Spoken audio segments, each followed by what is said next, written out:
How's it going, everybody? We are back with episode 3 of Dream Chasers. We got my good friend Alec Ferris here. Alec, how you doing today, man? I'm doing pretty good, actually. Nice, dude. Yeah, it's been a good day so far. So you're just in here for a couple days? You live out in LA now? Yeah, so I'm here for a week. I usually come up for about a week just to visit family and Nice. work, but I live down in Los Angeles full time now. So you're born and raised out in Napa? Yeah, born and raised at the hospital. I am a what do we call Napa natives? Napkins, man. Napkins. We're napkins. Yeah, we are. I said that one time and people got super offended. That Really? We're like that we're Napa people. They were like, "Ew, gross! Don't call us like, that." don't say napkins, man. Nah, it's fine. So you got to shout out this wine we're drinking, I guess. It's Yeah. well, not I guess, I'm going to. It's Florist Springs,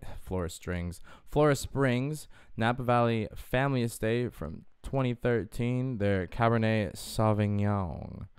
And we're going to cheers to this. Yeah. Have a cheers little to sip and get this going. that. Cheers. Cheers. All right. It's got a little kick to it. It's actually not bad. Oh, it's You chilled actually it. not bad? You- I you- did you made chill it it. I cold. just got it out of the fridge. Yeah. No lie. Just right out. I was like, yo, he's coming over. I Just gotta, yeah, shit. I gotta grab something. Actually have to prepare for this. Yeah. For this I mean, dude. preparing is just grabbing a bottle of wine. And all the camera equipment. Yeah, but that's all right. It's just like permanently set up. This is exciting. I'm like watching myself, watching Because we were just saying it's weird It is. watching yourself on camera because you realize like you start to become almost more awkward because you're like, wait, I can see what I'm doing now and I know what I look like. Yeah, the first couple of times I did this, it was just like I'd watch it back.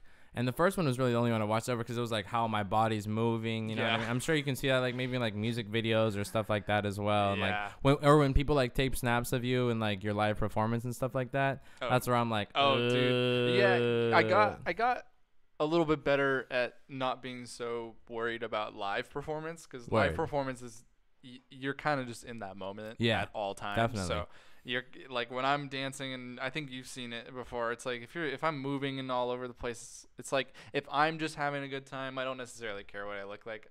You know? And that's a huge part too because people are gonna gravitate towards that, even if you're not like the best dancer. No, you know what I mean? And Like I'm it's not in any way, shape, or form.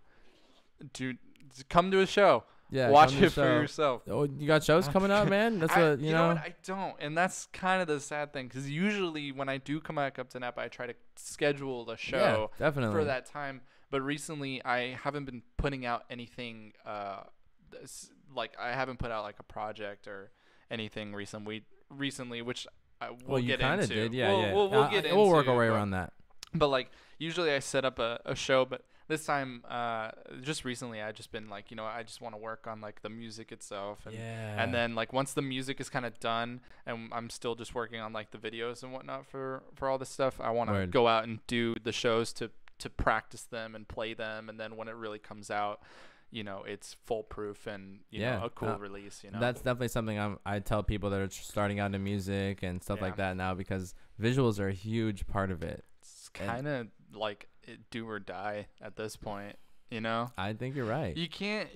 Explain do or die when you said that. Well, like what I mean is, it's not like you can just release a song on SoundCloud and it gets big anymore. That doesn't happen usually. Not anymore. It used to have. I wasn't even on SoundCloud that much when like SoundCloud just came out. Like I remember people talking about it, and I was like, oh, I'm cool with iTunes. And then like so many people came up off SoundCloud. So many people, and I think my sister was one of the first people that just got into SoundCloud and she told me about it, and I wasn't really super in depth with it, but I remember people did used to come up like crazy on SoundCloud, and now it's just not like that anymore. It just doesn't usually happen. It's flooded. It's watered down all in a way. Yeah, I think the last person I know of that just went huge off of SoundCloud was Post Malone. I think when he dropped White Iverson, he literally, it was an overnight, like he became viral. Yeah. And that was the last time that I remember seeing somebody with a low follower count just rise to the mainstream. So are you pretty? That was it. Oh, go ahead. Oh no. Okay, cool. I was gonna say, so you're pretty familiar. Do you still go on SoundCloud? Are you still kind of in the mix, looking for new artists, stuff like that? Yeah, actually, I find a lot of I like beats. Like okay. I like the music on there, but a lot of it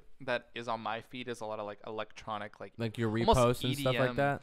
No, it's almost like EDM. Oh, like the music you post on there is what you're talking about, or well, like so the music? I'll post up my stuff, but the thing is, the people that I follow, they'll repost a lot of EDM type stuff. So it's hard to find, artists that are necessarily like the music that I do, which is something I would love to find, which I have been finding recently, but it still is kind of hard. What kind of music do you like? How would you categorize that? And so I like to listen to everything. I kind of grew up off of old rock and listening to CDs in my dad's car. Like, it's funny because this was when iTunes was in its like early in the days. Peak, man. Yeah, in the peak. early days, and we would make CDs in the car. Me and my sister would.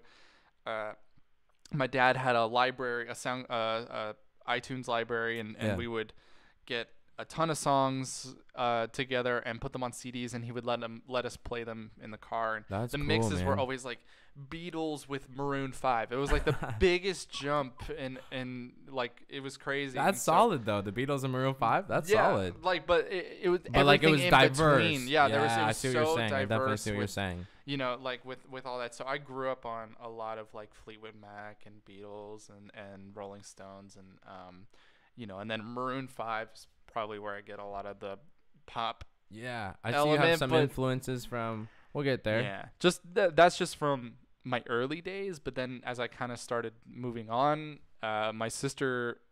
It's funny because my sister kind of showed me everything with music. But I remember shout out Shelby. She showed me Kanye West for the first time when I was in like 6th grade. Do you remember like the exact moment where you were? It was homecoming from graduation, and I remember hearing that song and being like, "What the fuck is this?" I was so into that. And what do you think about I Love It? Do you love it? You know what it is? I love Kanye on that song. I hate Lil Pump. I think if Lil Pump wasn't on that track and it was just Kanye, that song to me would be like one of my favorite Kanye songs because his verse is fun. Like, I know it's dumb. I know it's stupid. You're like, you're such a fucking hoe. I love it. Like, I'm a sick fuck. But I like he's got the best ad-libs. He's like, scoop. Yeah, he's funny.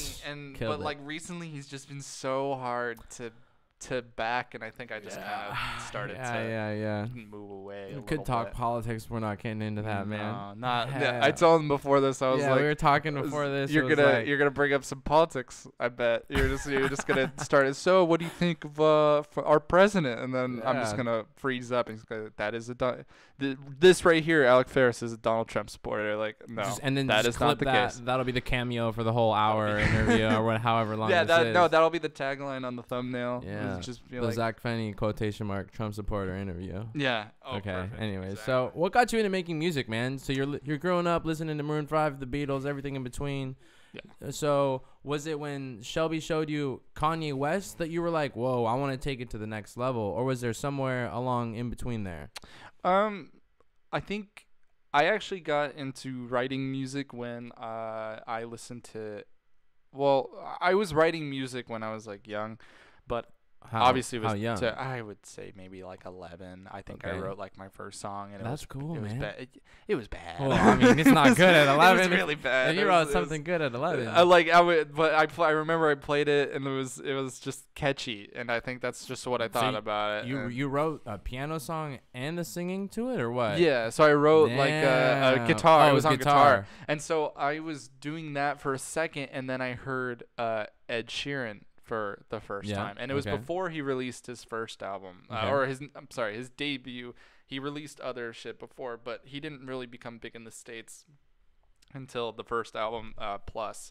I heard that, and I got really inspired because it was just him and a guitar, and he was just making these really catchy, cool love songs and pop songs and hip hop influenced songs, and I was like, that is so cool to me. Like, I want to try that. And so I even got a loop pedal, and that's kind of what I did as like a live show for a while. Is I did the loop pedal and the guitar and all that, and it was like I was an Ed Sheeran wannabe, which is totally the case. Yeah. But well, that's not a bad thing either. But he inspired my songwriting, and then obviously I was influenced by other artists, so I kind of took everything and tried to figure out what my style was. And for a while it was still just acoustic, love songs, poppy love songs. How old were you when you started performing, like you said, with a loop pedal? I think I was 14. Okay. I just started high school. I was in high school. I went to an open mic night one night, and I was like, where? I think it was at M Cafe. Remember when M Cafe in downtown Napa? That sounds. Where was it? It used to be where like Fagiani's and or now it's not there anymore. But next door to it was the M Cafe. Right there on Main Street? It was on Main Street. Okay. Yeah, it was like if you're looking at Fagiani's from the front, look to the right of Fagiani's. It was in like a little cafe. And it was cool, and they would have an open mic night. And I decided, I was like, yeah, me and my sister Shelby will decide to go. And we decided to go, and my dad invited a guy named Brad Tyner. And he saw me and Shelby, and we were both singing, and we were both kind of working on music together at the time. And Brad was like, yeah, you guys are really good. We have a show coming up. You guys should open for the show. And it was like, whoa, like I've never opened for a show before. Or like I've never done a show before. I was like, this is really cool. And I was working, me and Shelby were doing like covers and stuff like that. But then I started doing, either my own covers or my own songs that I had written. And I was performing. We would play together at the same time, and then she would walk off, and then I would just play a few songs by myself. That's cool. And I think for a second it was, I kind of, looking back on it, I'm like, that was kind of like a dick move to just be, like the center of attention or something. Yeah, like I do feel bad about it still. So it would just be you guys play and then you? It wasn't like you guys play and then her? We would play together, and we would start off, we would go for a few songs, then I would just do a song by myself for a second, and then she would come back on, and then I would do another song, like, because I was doing a lot of like the loop pedaling and the guitars. It was just different sort of thing, like it was just it was, and that's kind of what we did. And the first show we did, there was like almost nobody there, but it was cool because it was at like a church, and it was all like mic'd up and everything. So I kind of it was like an official. It was like good experience. Totally. But then like nobody there, and I was like, okay, well that was fun, but let's keep trying. So I kept going back to the open mic nights, and I kept playing those things every Wednesday, and then I got some more shows. At one point, a friend of mine became like a manager for like a second to me, and he was like, "Oh, I already got you a show," and it was at do you remember Trinity Gould Studios? A lot of people have been talking about that. Somebody else I had on here talked about that. I never went there. I wanted to. It sounded like a cool place. I don't know. That's all I know. I don't know anything else about them. Their studio was terrible. I hope they hear that. Your studio was awful, and your rates were terrible. That's why you went under.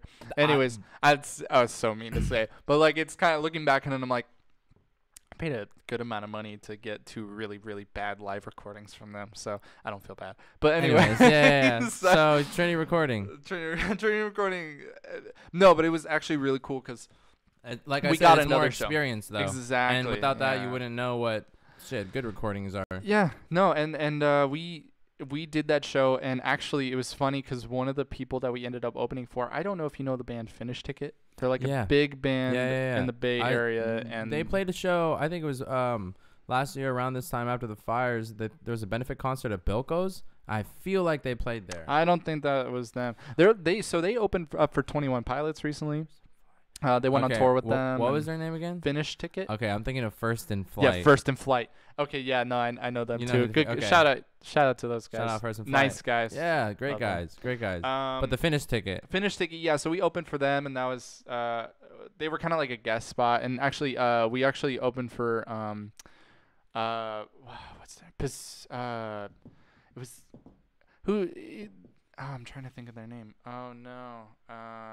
It'll come to you. Don't worry about it. Anyways, we opened for a band that actually you guys did a show with at Blue Note recently. He used to be a part of a band. And Surfing James? No, not Surfing James. He's a part of another band now, and he does his own solo stuff. Clark Hart? Yeah, I think so.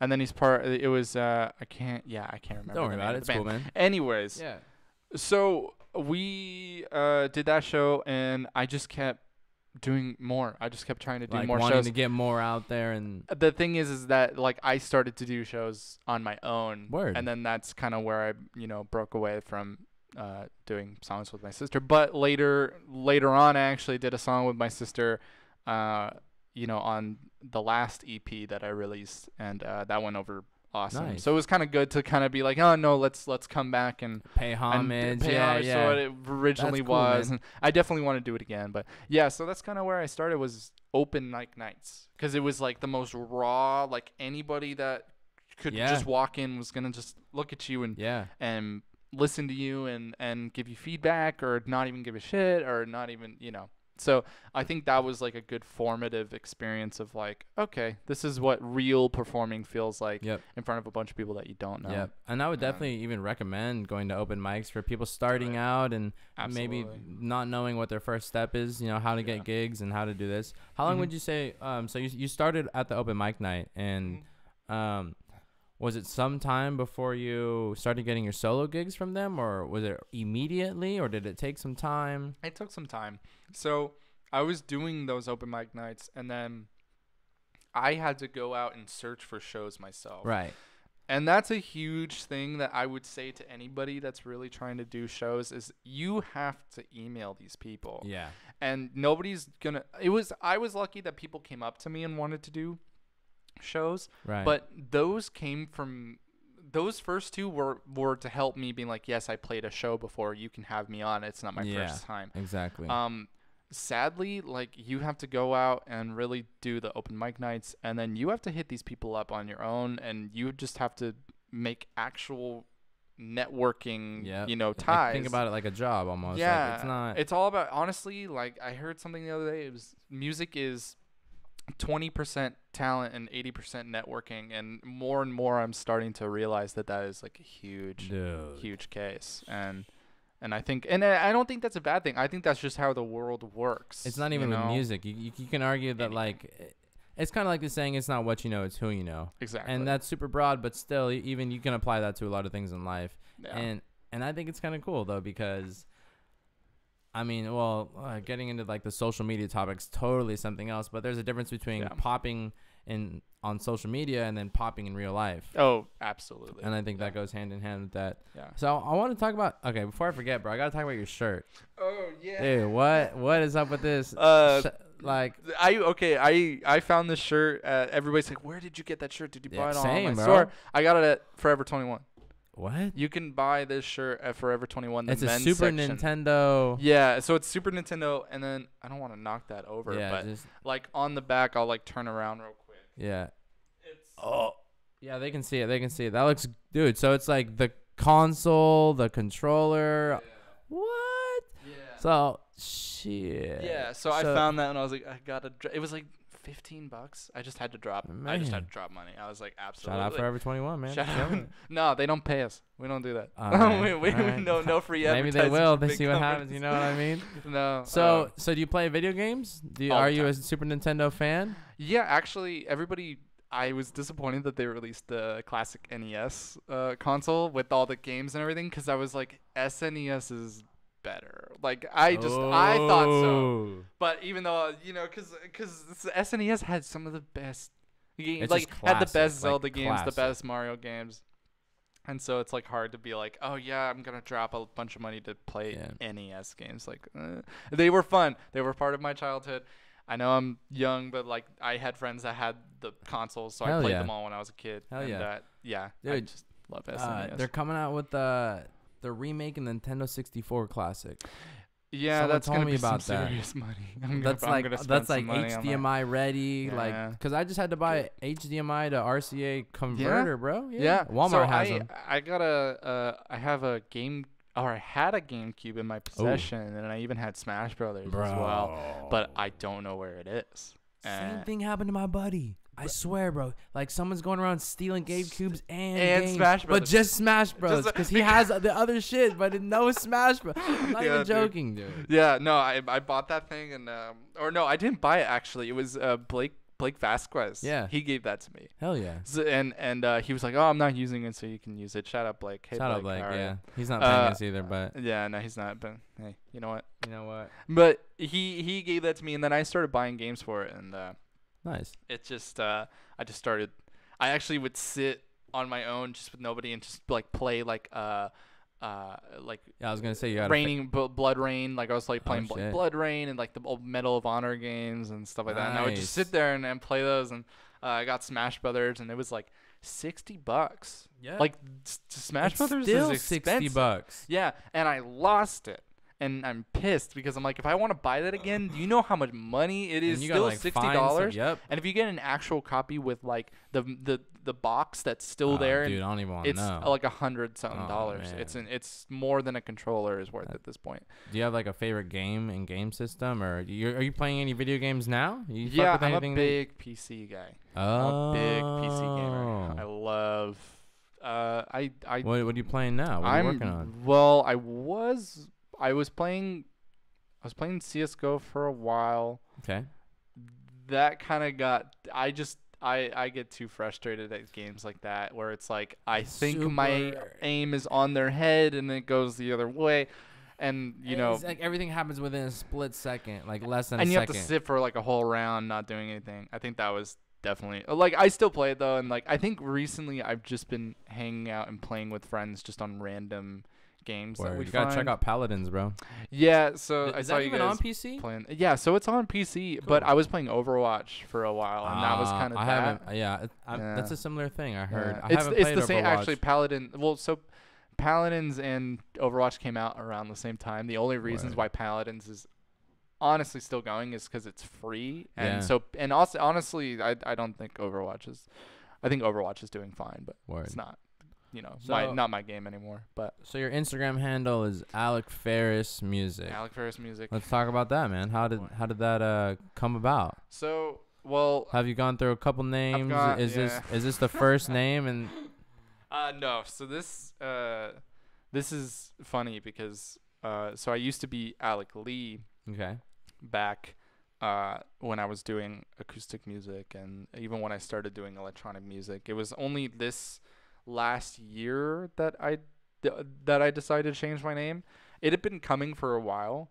I just never liked the name Alec Lee. After a while, because I think it was to me it didn't really fit what I felt like my music was doing. Okay.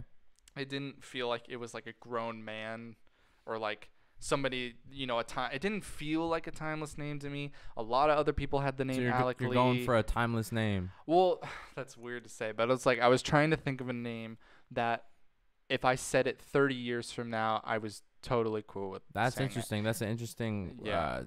Like, am I gonna be happy with this name? Like, and so I had a few names that I was thinking of for a while, and I was like public about this for a minute. Like, I remember seeing some posts and some tweets about it and stuff like that. Like I wanted, so like I was like, oh, I'm gonna go for something that's totally not my name at all, no Alec in it, just.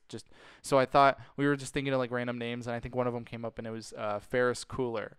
I remember that. Ferris Bueller. I remember that. So I was like, oh, that'd be a cool name.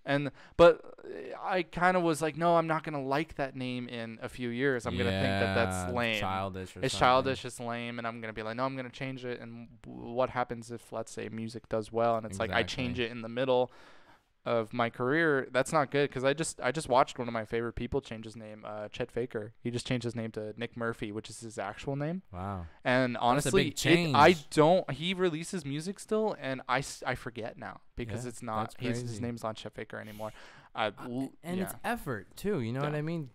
It's because it's not even changing your name, you're changing a brand. Yeah, it's a whole brand change. And I think that was like the hard part, because I was like, oh shit, like I gotta like rebrand this whole thing. But at least Alec's the same, right? Alec is the same, what I mean? and that was the thing, because I think I sat and I was like, I want my name on something still. I feel like I still want to be called Alec. I don't want to be called something else where I don't remember. But I love the name. Like, yeah. You wanted to keep your identity, kind of. It sounds like you wanted to. I wanted that, like, hey, Alec, like if somebody like shouted it at me, that's cool. That's man. me. Like, I can definitely relate to that too. I feel that. Exactly. Yeah. So like I think with that, I was like, I'm gonna keep Alec, but what do I name my last?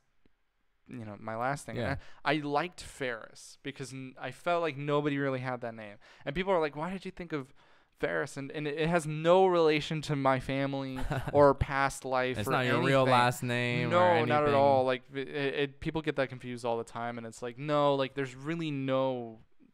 I just liked the name. Just how it sounds. I just liked how it sounded, and I was like, like I don't know what to do, and I finally just put the 2 and 2 together, and I was like, Alec Ferris. You're like, that's it. And I was like, good. it just clicked. In the moment it clicked for me, I think that was it. And I was like, no, I'm sticking with that. I like that. And even now, I like it. And people that knew me when I was Alec Lee for a long time, they come up to me and they're like, oh, I love your name. Oh, like, that's cool, man. Like the name is great. Like it sounds better. It feels more adult. And I think that's what I wanted. I didn't want to feel like I was some little singer songwriter. Alec Lee, Ed like Sheeran Glee. wannabe. I don't know. Yeah. Yeah, like I didn't want that. And I was like, no, like Alec Ferris with electronic music and just the look that I try to go for fits. It feels like it fits. Ferris does sound more like respectable in a sense.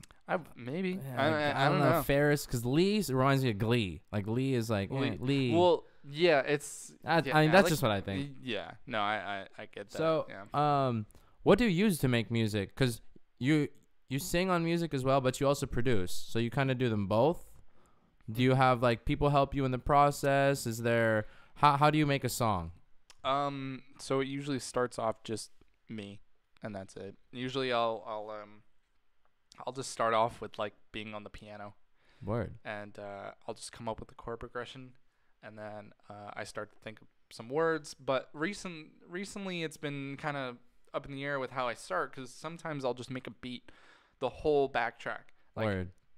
Intro, verse, chorus, second verse, get it all structured out. All structured out, but no words to it. Maybe like a chorus is in or my like head. a melody of some sort. Yeah, same thing. Chorus. Like melody is in my head. And I'm like, oh, chorus. This is catchy. I would do this. And but I find that hard sometimes because recently I've been very conceptual with my music. Very much like, no, like this song needs to be about something, and the song has to reflect what that song is about. And I think that's kind of taken to the next level. Yeah, I think because that's a different level of music writing. Yeah, because we all want to feel something when we hear something. Well, not all the time. I mean, we have types of music that are meant for partying and whatnot. Different like moods. You're supposed like feel good music is like a good thing. Yeah. But for me, like music to me and what I want it to be for myself is I want it to be more of like an art kind of thing. Like I want people to see an emotion that I've felt, and I want to see if maybe they felt it too, and we can all come together and feel that little emotion in a bottle, So like, but that's kind of, so some songs will start off with just a whole backtrack, and then other tracks I will write completely on piano first. And then I make the backtrack after that. And do you use like Ableton, Logic Pro, Fruity Loops? So I use Machine. Which a lot of people like. It's funny when I bring up Machine because people. It's not necessarily the like people make beats on Machine. I was gonna say because they have a super nice like all their MIDI controllers with the interface, super smooth. Would you like some more wine? I can pour you up a little more. I don't want to look like a complete alcoholic. I feel like wait till I finish mine then. Okay, yeah, that's right. Because I watched the interview with you guys, and you guys weren't drinking it all the time, and I was like, no, I'm gonna enjoy this. I'm gonna enjoy this wine. I'm gonna enjoy this time right now. No, check it out. That's how it. Oh, here we go. We live in Napa, so we are conditioned to drink wine all the time. But yeah, man. So don't worry about it. Machine is just what I start everything on. How did you get started with Machine? Because that's kind of a unique DAW. So I was doing Logic for a while, but I wasn't making stuff very well on it. I didn't really get the ropes Logic's of it. kind of like GarageBand to me. Yeah. And I wasn't in tune with the MIDI system. I didn't really know a lot about it. Honestly, if I look back on it, maybe it was probably better for me to do Logic first, but I was doing a lot of just live recordings and demos on Logic, and then my friend Evan Gregory, who he just released a project, Outrageous Sin, out now. Gonna talk about that. I saw on Twitter he was putting up beats on videos, and I was like, I like his beats, bro. Yeah, his beats like are the lo-fi vibe with like the swing. I Shout honestly out think Evan, I think Evan is just so talented with his with the way that he makes his beats. His new project's great. We'll get to that in a second. Yeah, we'll have to get to that because I loved helping with that project. So Machine. So Machine. How'd you get started on it? So he just told me I was like, oh, what that's are you what using? Evan uses. I was like, what are you using? And he was like, oh, I was using Machine. He uses Ableton now, so he got off of that. But like, he showed me Machine, and I was like, this is really cool. So I went to a Guitar Center, I think in like, I can't remember. I think it was in like San Francisco or something. And I saw the Machine thing, and I saw how much it was, and I was like, I kind of want to get it though, and I didn't get it yet. I waited for like a deal that was coming, and I bought the Machine Studio, and I bought some 3-inch speakers, and I had my laptop. Yeah, like I had a laptop that like my little brother had and hand me down to me. It was like a MacBook Pro, and I was like, cool. Okay, I'm gonna use that's that. Not a bad computer to get. No, not at all. Man. And I had my MIDI keyboard, so I was like, oh, okay, I'm set. So like. Well, actually, I had my Nord Electro, but like I was using it as a MIDI keyboard, and excuse me. You're good. I was just using Machine at first, and I look back and I have old videos of me like recording like beats that I had made, and I'm like, oh my god, it's like cringeworthy EDM trash. Do you have any of those vintage Alec Ferrises out there? Yeah, they're still there. Actually, it was funny. I was like, oh, since I'm coming over to Gabe's house, I'm sure we can just show each other some music we got. So I brought my laptop. Yeah, but this is over. Yeah. But so I was making a lot of like that EDM trash weird stuff. Not trash. It was just it didn't sound good. It didn't sound like you wanted. Because I think EDM is cool, but like I'm just wasn't good at making that type. So I was like, okay, cool. Like but I started using it to write songs that were like more singer-songwriter, and I was kind of just going on YouTube and looking up stuff, and I kind of just learned it on my own. I really kind of because that's how I did guitar. I learned it on my own. Yeah, shout out YouTube, man. Shout out YouTube, the early days, and then piano too. So I learned piano when I was younger. Talking about piano, did you get like classically trained? Have somebody because from like 6 to 8, I got trained, and then I barely even classify it as training. I really got like I got the serious. I got the hand. Where I place my hands. I think that was the most important thing is I figured out where I place my hands, and then I started learning on YouTube because I heard "Apologize" by One Republic, and I was like, oh, that song is so dope. And I wanted to learn that piano riff, so I went and learned it. And then my Shelby and her friends, my sister, she would bring over her friends, and they were like, oh, learn this song. And I would just, because I'm a young kid, and like, there's a bunch of pretty girls sitting and yelling at me to learn songs, and I'm like, oh yeah, you're right, I gotta learn a bunch of songs. So I was like, okay, sure. So I'd go and look it up on my iPad and learn it in like 2 minutes, and it was just chords. And then I realized that a lot of songs just use chords, like simple chords. From that, bro. I almost stopped. I have stopped almost ever looking up stuff on YouTube because I'm like, I think I know what it's playing, and I just have to figure it out for like a few minutes, and then it's pretty immediate. But so Machine was the same thing. I was like, I'm just gonna learn it myself. Do my own thing, like just figure it out. And with time, it got better. Yeah. And then one day, they were putting solar panels up on the roof at our house, and they stepped on a water pipe on accident, and it flooded my room.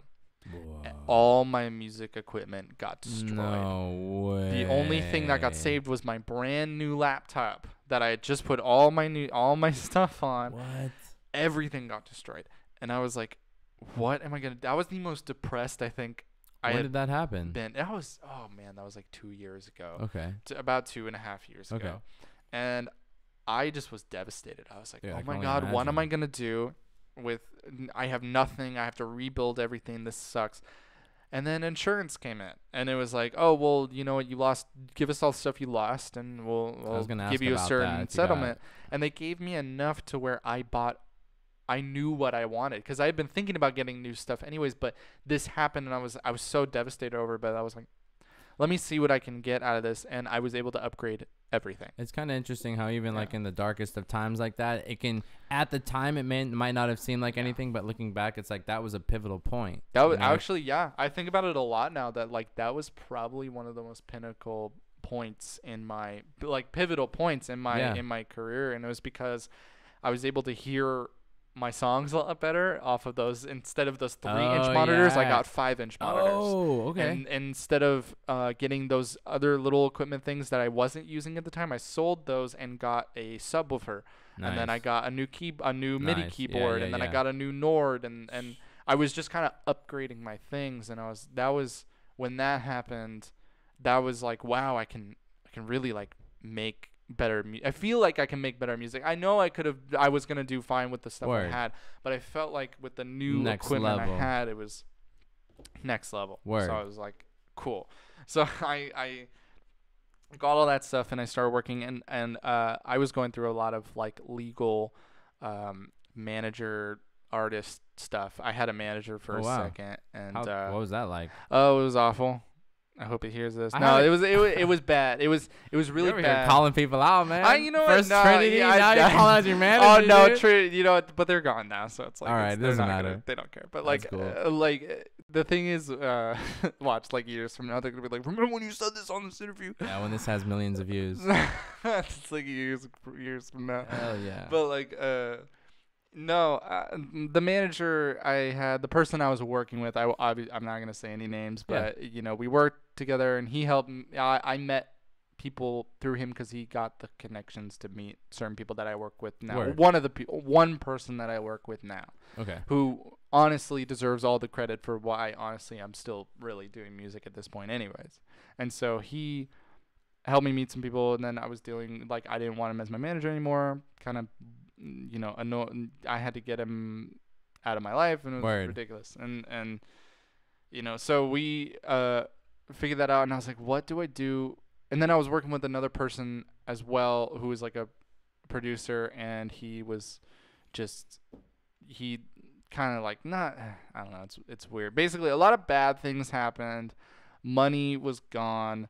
I didn't know what I was going to do. I was like, oh my God, what am I going to do with my life? I need to figure this out. And so I kind of just went secluded for a while. And like, I was, you know, hanging out with my friends, but like, I was like, I don't know what to do. And so I was like, what is the best thing I could do right now? And I was like, I need to get back out and do shows. I miss doing shows. That was my favorite thing to do. What do I need to do shows? I need new music. And so I was like, nobody else is going to record and mix these songs for me. I'm going to have to just do this myself. And so I made my first EP, New Life Old Friends, just completely in my room, and just decided to release that.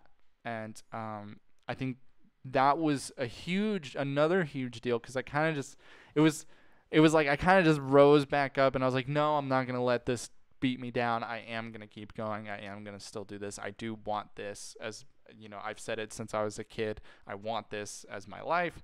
So I was like, I'm going to make this EP. So I did. I finished it, and then I did a few shows. And then finally I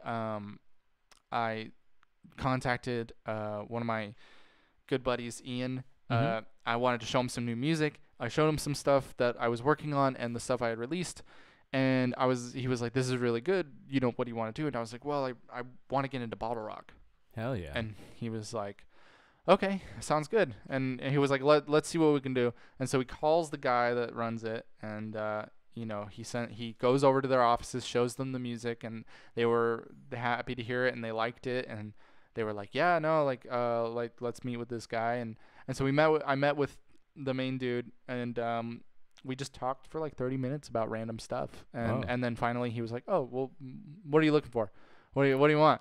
And like, really in a nice way, in a really nice way. He was like, yeah, so what are you in for? What are you doing? And I was like, I want to be in your festival. And he kind of made it sound like it wasn't gonna happen, but he would think about me for next year. And I was like, okay. And I left a little defeated, and I was like, oh man, okay, well, I'm gonna go get a burrito and go eat, sit at home and just not worry about it. And then one day, this girl I was dating at the time, she dropped her phone in the toilet, and I totally Wait, what? So she dropped it. Here's how I got to this point. So she drops her phone in the toilet. This is months from this interview that I had with the guy, and she drops her phone in the toilet. I can't contact her unless through Facebook Messenger. So I have to go look through my Facebook Messenger to go message her. Yeah. Well, as I'm looking through there, Tom Hoppa from Bottle Rock sent a message to me through Facebook Messenger? Almost a month before that, saying, "Hey, we have something to talk to you about when it comes to Bottle Rock. Call me at this number." And so I called him that moment. I literally did not waste any time. I clicked, called him. I was like, "Hey, this is Alec. You messaged me on Facebook." Call. Yeah. Yeah, and he was like, "Oh, you're Alec Lee," because I was Alec Lee at the time. He's like, "Okay, we have some stuff to send over to you. We want to confirm it." I was like, "Wait, does this mean I'm in the festival?" And he was like, "Yeah."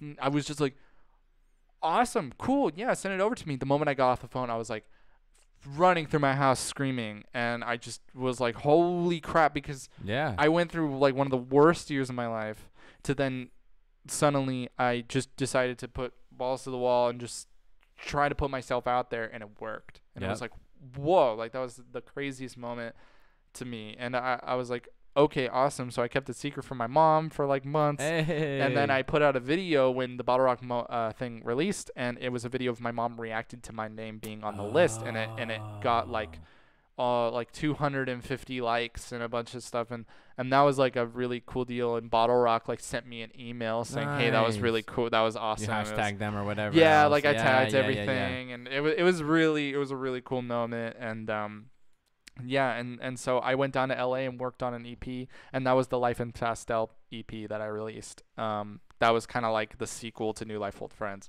So Life in Pastel came out before Bottle Rock, and then I did Bottle Rock, and then from then I didn't really release anything, and that was because I was trying to I was like, what do I do? Yeah, you're talking about you're kind of in that state. And then that's when I started to figure out, okay, I think I need to change my name. But you have been releasing music. Yeah. In late August you released Only Love. Right? Yeah, late August I released. Was it August or it's September? I released Only Love. Okay. August yeah. I released Say What You Mean. Oh.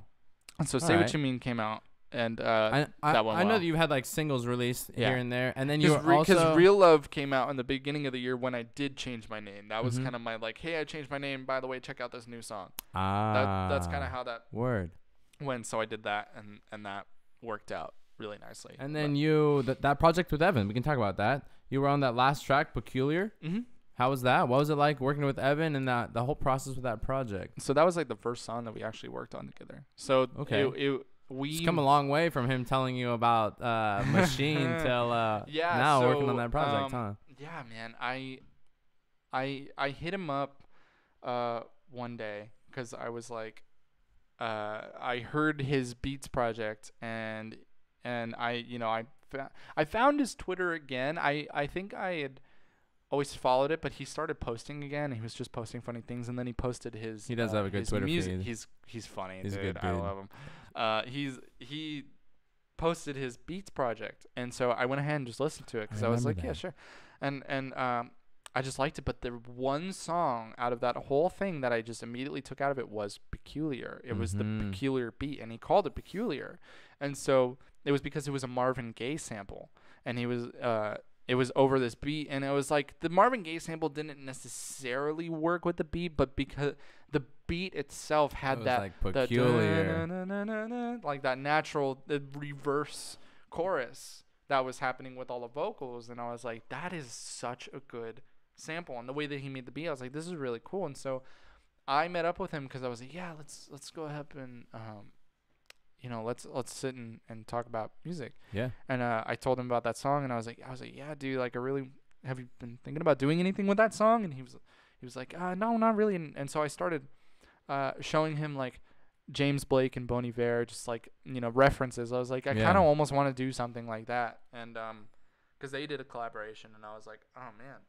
And that would be a really cool idea. Yeah. And so I went ahead and I was like, yeah, let's go ahead and try and work on stuff. And then I started showing him my music in the car, and he was like into it as well. So we both kind of were like, yeah, let's sit and work on stuff. So we both kind of got really excited, and he came to watch me perform. That's cool, man. One night at Blue Note. It was actually when we did the first locals night with Surf and James. It was a while back. And First in Flight was there too. They were I might have been there too, actually. I think you were there. Yeah. I think that was like the first local night that they did they booked. And, shout out Blue Note, man. Yeah, shout out Blue Note. They because Slack closed down, and Blue Note kind of took up the frame of and Jam Cellars too. Jam Cellars and Blue Note have honestly kept the local Napa music scene alive, and Zach's house shows have been a great success because I went to one and it was a lot of fun. Yeah, they just had so they had like a few great bands. You played, and it was fun to watch everybody get up and get dancing. It's a different scene because I think what Zach's house brings that Jam Cellars and Blue Note don't is it's more of an urban scene for people that don't necessarily want to go out of their way to go to Jam Cellars. It's underground. Or maybe, exactly. It's an underground type thing. I think that's a better way of putting it. He replaced Slack Collective, honestly, and I think he's doing it a lot better because he's doing it consistently. And I think, I wish I could have played the Halloween show that's coming up, but I just knew I was not going to be here. Because I think he reached out to me and wanted to do it, and I think I was an asshole and did not respond on accident. I think I thought I responded and I didn't, and I felt sorry, Zach. I apologize. Yeah, man, it's okay. But anyways, I'd love to do one of those shows soon. But so those guys have when I did that show, he came out and saw Evan. He came out and saw the show, and he was like, yeah, watching you perform was great. It was really inspiring. I definitely want to work on stuff. And so that's when it was like, okay, let's get together. So we finally got together and we played that song, and I was like, we started thinking of stuff to write, and we kind of got talking about some deep stuff right away. And I think it's just because we connected as friends really quickly. Definitely. And I think we just decided let's write it about this topic, and I think we wanted to write it about drug abuse. Okay. Of people that we knew. Right. It was like, so we decided to start writing. That was like the first project you all. That was the first. That's kind of a ever deep thing. Decided to watch. Right. That's some personal. You know what I mean? That's a. But I think that's what the song called for, because there was no.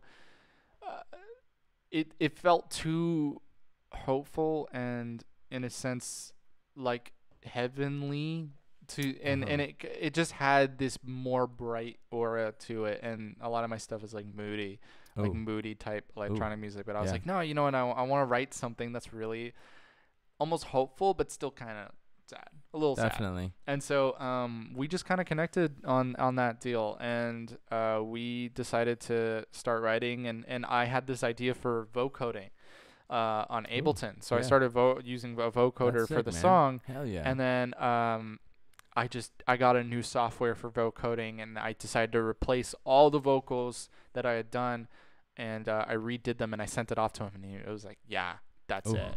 And so I kind of finished up everything, and he knows, he's like, I'm a perfectionist, so I was sending him mix after mix. I was like, I heard something here that I wanted to get out, and so I sent it to him. Even now I still listen to it, I'm like, I could have done that a little bit better, and it's all good. But that song, it's so funny because we sit there and we go, oh man, like that is the first song that we actually worked on together, and it was really cool. And then I also got to help on Love Bazaar off that project, which is really cool because I also got to work.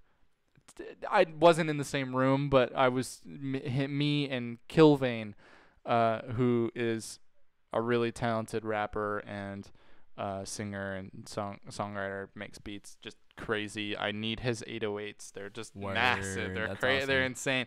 He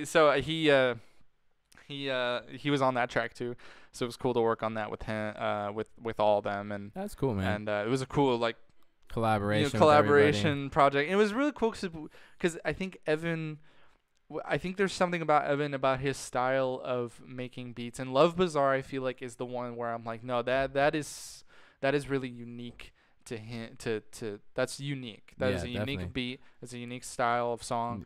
It's not like every other song, and maybe not everybody would grow to it, but I think that shows that he has a really good ear on music, and I think it was good because everybody needs to kind of be like, no, dude, like you can really do this shit. Like don't let up, don't listen to your mind. I think he's really talented, man, as a whole, man. So what do you do outside of music? I know a lot of people think artists just sit in the room all day or tour all day and come home and do nothing. And if you do that, that's okay. I'm not saying it's a bad thing. I just want to know. Maybe people are wondering, what else does Alec Ferris do outside of music? What do you do when? I try and make money. I don't know. When I'm not doing music, I'm either out working, doing something to make money, or you work playing games at that winery here in town when you come back. No, so I actually do wine tours for my family. That. So my dad's wine tour company is called Squire Livery. Okay. And what we do is we take people that are like married couples, newly married couples, groups, parties, but maybe like only 6 max at a time, and we take them to wineries that are very off the beaten path. Okay. Like family owned. Right. We just try to give them that real Napa experience. Personal feeling of like the intimate. Real. I definitely see what you're getting at. Totally. So like that's what I do with that. But that's when I'm back here. When I'm in LA, I'm just doing like you're solely focused. I'm just doing like stuff that I can kind of call off on your own do. time. Yeah, do on my own time, and if I'm not doing all of that, like the music and Postmates or whatever else to make some money, producing, I'm just playing PC. I'm playing games, just pass the time, or watching lots of YouTube videos. I'm constantly on YouTube all the time. Nice.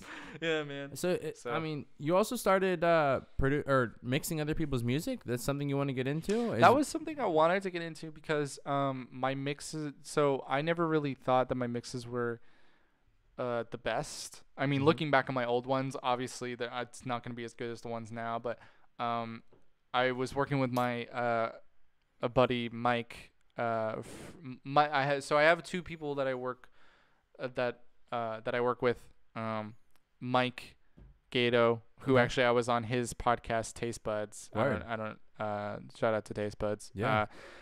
Great. He's my engineer. He's the guy that does my vocals. Cool, really, man. He's the guy that does my super big part right there. Really, my dude. I love that guy. The backbone. Yeah, I need to give him some more wine. He'll be mad at me if I don't come home with any. So I work with him a lot. And are you living with them in no? LA So too? So this was the next person I was gonna mention.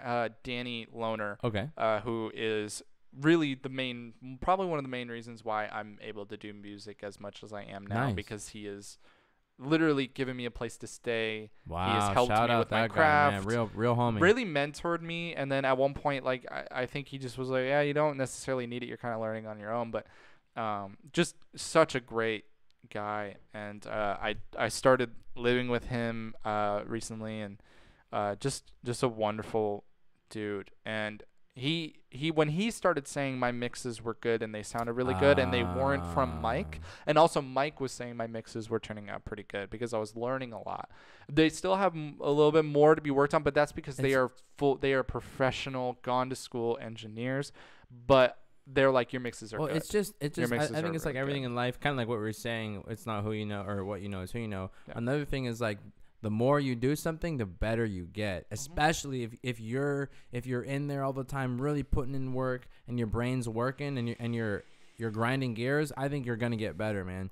Yeah, and you have a knack for it. I even heard some of your mixes, bro. I heard some of that stuff you sent me. Oh, yeah. Super clean. I'm gonna have you mix one of my tracks, man. Yeah, swear. Because that's what I think. That's even Evan. I think Evan Gregory. He was like, yeah, dude, you need to mix people's songs. Yeah, like you need to do it. And and I was like, I know some people that I need to introduce you to that might even. I'm more than happy to, and obviously, like, I have a rate, but I don't really like to do that on the first one, Well, so it's like, and I like how you said that, or you told me that, how your first one was free, and then the next ones, I mean, I was just, I don't know if you want me broadcasting that, but I think that's... We can cut that out. Yeah, no, we can't. But I think that's great, though. I think that's great because... Well, it's all about the relationship. And, like, networking, like you're saying. Mm-hmm. Because, I mean, if you do a good mix, they're going to want you to do their next one. Well, no, and that's why, it's like we're all trying to, we're all trying to get better mixes,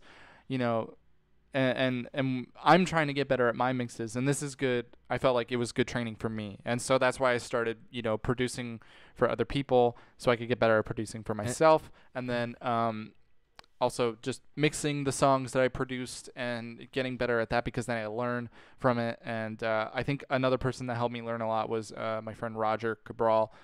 He's awesome. He is huge on Logic, so he was like showing me like how to do all the EQs and everything, and that was the thing. Learning by someone doing it on your song is huge. That's true. Or like with your project and in person. That's huge. We sit there with our beers and we're just having a good night, and he was like, oh, let me see your project.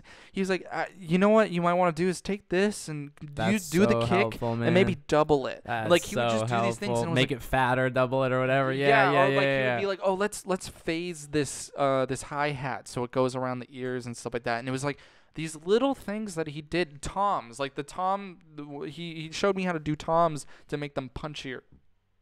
That's gross. Make them punchier. And I was like, that was life-changing to me. Yeah. And I was like, holy shit. And that's the same thing that Mike did too. Mike was showing me how to do the same thing, and you gotta surround yourself with those people better than you. Exactly. I think that's a big part of it, man. And that's what LA was. I think that's what LA's been for me, is I've been surrounding myself with people that are better than me, pushing yourself and getting inspired. Maybe they wouldn't say that. They would probably be like, oh, you're on the same level. But to me, my feelings, I feel like they are better than me at what they do, and I want to learn from them. Word. And I think it's great because we all kind of learn from each other, and I think it's just so fun to be in that kind of group. And so yeah, when I just wanted to work on mixes and whatnot, so cool. I was like, yeah, so I'm just starting to mix other people's tracks and just having a good time doing it, and definitely. I just it's fun to make your friends sound good. And I think a huge part of this, and with the Napa music scene as whole, I think the Napa music scene is finally bubbling up for local musicians. And instead of trying to pull each other down, we need to be pushing each other up as much as we can. And I think like what you're saying, like with the mixes, that helps everybody. You know what I mean? It's not like just you. That helps a lot of people, and I think we need that. I think mostly, what I've been really happy to see the music scene in Napa do well. Yeah. I think watching everybody kind of band together, because that wasn't like that when I was here. It wasn't. It definitely wasn't. And before you started doing music, and then even Zach, and even when Zach wasn't busking, and the Blue Note wasn't here. Blue Note wasn't here.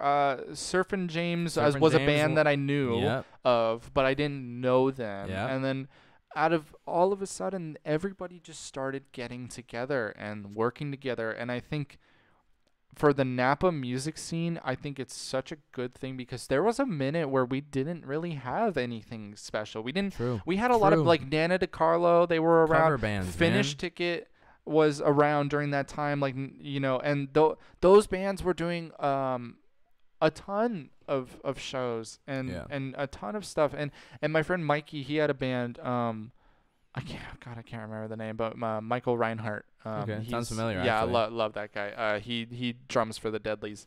But he had his band during that time, and there was a time when bands were all together, doing stuff in Napa, and then it just dropped because they all went off to college. They all disbanded. Yeah. Even like Secure the Sun. Did you hear about them? So I helped start that band. Dude, they're good. I was the singer for that band. Babysit Rory or Ari. Yeah. Sorry, not Rory. Ari. Yeah. No, I love those guys. Those guys are sweet dudes.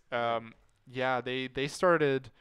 So they came to me when we were in high school still, and I was like the last resort, because they knew that I was doing solo stuff, and nice. They were like, oh, we don't, we shouldn't ask him because he's doing solo stuff, and we don't want to bother that. But they came up to me because our choir teacher was like, oh, you should ask Alec. Like you should ask Alec if he wants to do it. And I was like, yeah, fuck it, yeah, let's I'll be your singer for a time. Yeah. Let's just get stuff going. And we just started writing songs, just writing a bunch of songs and practicing. Nice. And they were just, they wanted to be like a heavy rock. One wanted to be like heavy rock. The other two were like jazz players. And I was like, we should be something like Young the Giant and like Cage the Elephant and like alternative so that's bands. where they came up with the name. I didn't come up with the name. All right. But I mean, I was fine with it because, you know, I was like, you know, I didn't really fully think that it was really my thing necessarily. Definitely. But I wanted to help this band, and I still like, I think that I helped write the first songs, but obviously they have new songs now. Yeah. Go check them out. Sakura sounds great. Yeah. And Ari is his own dude. And I think that was cool that they brought him on, and so yeah, it's funny because you know, that was like one of the newer bands that came into the Napa music scene, and that was fun because it was new and exciting, and they're still doing good. Yeah. And I think for Napa, I think that's just good because when I was here, I think me and Zach did some shows together at a time, and I think I opened up for a few other bands and became friends with others, but I think it really didn't become its own thing until you guys all banded together and really started. Yeah. And I think what it comes back to is like the mixing thing. We all want everybody to sound good and stuff like that. We all need to push each other. I think also it's helping each other means being honest with each other. So not being afraid to be like, I think you could do better on this. And I think that's the next step for everybody in Napa. Because I mean, I love it. I love coming back here and, you know, going and seeing Surf and James and like seeing you up there at Blue Note and seeing people play. And I think it's because I go up to Surf and James, I'm like, dude, like let's do some stuff, because it's like it's seeing potential and trying to make something revitalizing. Work, you know? It's inspiring. Yeah. So we're kind of coming to the end of this. I just wanted to see, is there anything else you want to tell the people out there that don't know you and even that doing like? Why should people care about Alec Ferris, man? I'm working on a 4-track project right now. So I do have new music coming. I might be releasing a single soon, but I don't necessarily know because I think I really want to focus on this project. Word. I want to put out some videos for that project. And so where can people find your music?